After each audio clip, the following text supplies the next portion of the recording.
नमस्कार, आपका स्वागत है हमारे YouTube चैनल शिक्षा सखा पर। आज मैं आपके लिए लेकर आई हूँ कक्षा 10 नैतिक शिक्षा का अध्याय 12। अध्याय का नाम है दुनिया में नेकी और बदी। इस वीडियो में हम इस पाठ का सार, प्रश्नाभ्यास और बहुविकल्पीय प्रश्नोत्तर करेंगे। पिछली वीडियो में मैंने आपको पाठ 11 नीति पद पाठ का सार, प्रश्नाभ्यास और बहुविकल्पीय प्रश्नोत्तर करवाए थे। अगर आप मेरे चैनल पर नए हैं और अभी तक आपने मेरे चैनल को सब्सक्राइब नहीं किया है तो प्लीज़ मेरे चैनल को सब्सक्राइब कर लें और बेल आइकन को ज़रूर दबाएं। मैंने अपने चैनल की प्लेलिस्ट में सब्जेक्ट वाइज लिस्ट डाली हुई है। आप जिस भी सब्जेक्ट के लेसन को देखना चाहते हैं मेरे चैनल की प्लेलिस्ट में जाकर उसे देख सकते हैं। तो चलिए पाठ की शुरुआत करते हैं। है दुनिया जिसका नाम मियाँ ये और तरह की बस्ती है, जो महंगे को तो महंगी है और सस्तों को ये सस्ती है। या हरदम झगड़े उठते हैं और आन अदालत कसती है, गर मस्त करे तो मस्ती है और पस्त करें तो पस्ती है। कुछ देर नहीं अंधेर नहीं, इंसाफ अदल पर सत्ती है, इस हाथ करो उस हाथ मिले या सौदा दस्त बदस्ती है। जो और किसी का मान रखे तो उसको भी अरमान मिले, जो पान खिलावे पान मिले, जो रोटी दे तो नान मिले। नुकसान करे नुकसान मिले, एहसान करे एहसान मिले, जो जैसा जिसके साथ करे फिर वैसा उसको आन मिले। कुछ देर नहीं अंधेर नहीं, इंसाफ अदल परस्ती है, इस हाथ करो उस हाथ मिले या सौदा दस्त बदस्ती है। जो और किसी को जा बख्शे तो उसको भी हक जान रखे, जो और किसी की आन रखे तो उसकी भी हक आन रखे।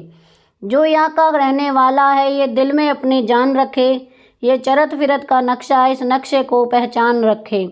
कुछ देर नहीं अंधेर नहीं, इंसाफ और अदल परस्ती है, इस हाथ करो उस हाथ मिले या सौदा दस्त बदस्ती है।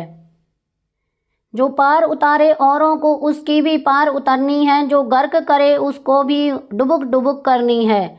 शमशीर तीर बंदूक सिना और नश्तर तीर नहरनी है, या जैसी जैसी करनी है फिर वैसी वैसी भरनी है। कुछ देर नहीं अंधेर नहीं, इंसाफ और अदल परस्ती है, इस हाथ करो उस हाथ मिले या सौदा दस्त बदस्ती है खटका उसके हाथ लगा जो और किसी को दे खटका, और गैब से झटका खाता है जो और किसी को दे झटका। चीर के बीच में चीरा है और टब के बीच जो है टबका, क्या कहिए और नजीर आगे है रोज तमाशा झटपट का। कुछ देर नहीं अंधेर नहीं, इंसान और अदल परस्ती है, इस हाथ करो उस हाथ मिले या सौदा दस्त बदस्ती है। नजीर अकबर आबादी। अब हम इसके प्रश्न अभ्यास करेंगे।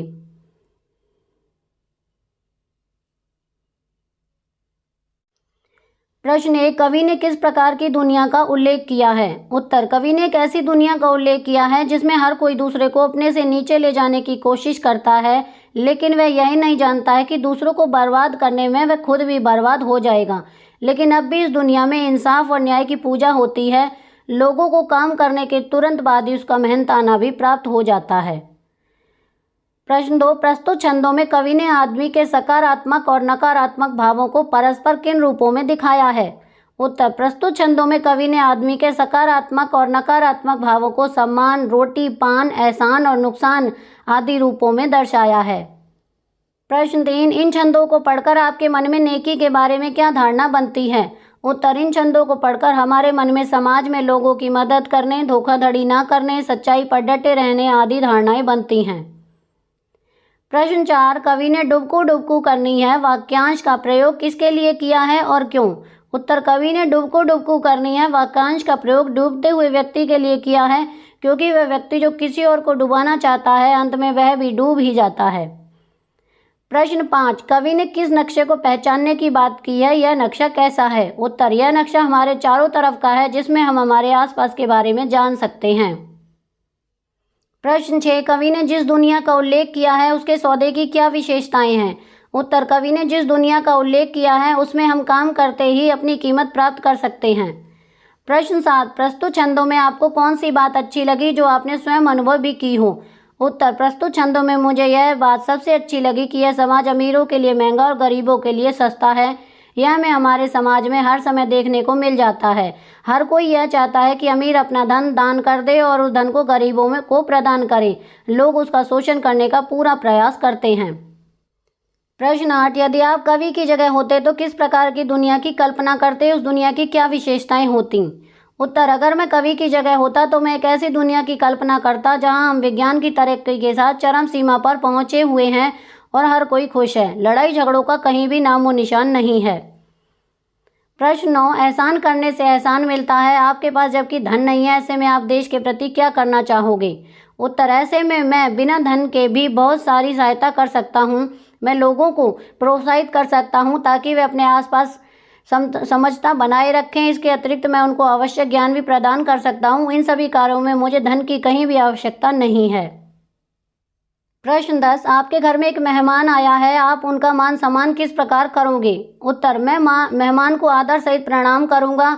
उसके बाद उन्हें भोजन के लिए भी पूछूंगा। अगर वह बहुत जल्दी लेना चाहता है तो उसे भोजन प्रदान करूंगा।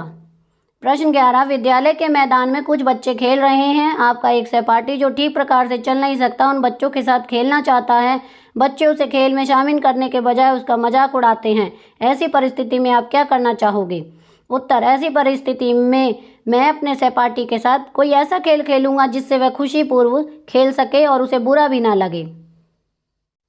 प्रश्न 12, आपके जीवन अथवा परिवेश से कोई एक ऐसा अनुभव बताओ जिसमें आपने नेकी का काम करके अच्छा महसूस किया हो। यह कार्य छात्र स्वयं करेंगे। यहाँ पर वस्तुनिष्ठ प्रश्न और बहुविकल्पीय प्रश्नोत्तर दिए गए हैं। अगर आप उन्हें करना चाहते हैं तो यहाँ पर से कर सकते हैं।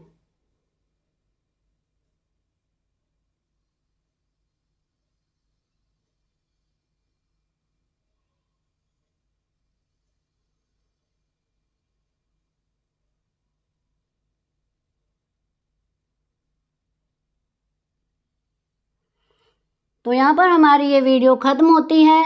अगली वीडियो में मैं आपको पार्ट 13 राष्ट्रीयता का विकास पाठ का सार, प्रश्नाभ्यास और बहुविकल्पीय प्रश्नोत्तर करवाऊंगी।